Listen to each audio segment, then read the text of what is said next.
everybody, my name is Sarah and I made this cardboard robot called iLuv. And today, guess what? Today is iLuv's birthday and he's very, very happy. And let's check how happy she is. She has a happy eyebrows, a happy eyes, and a smiley face.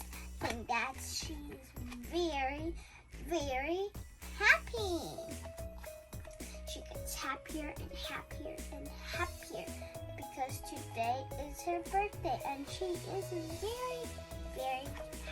Thank you everybody for listening. Thank you. Bye-bye.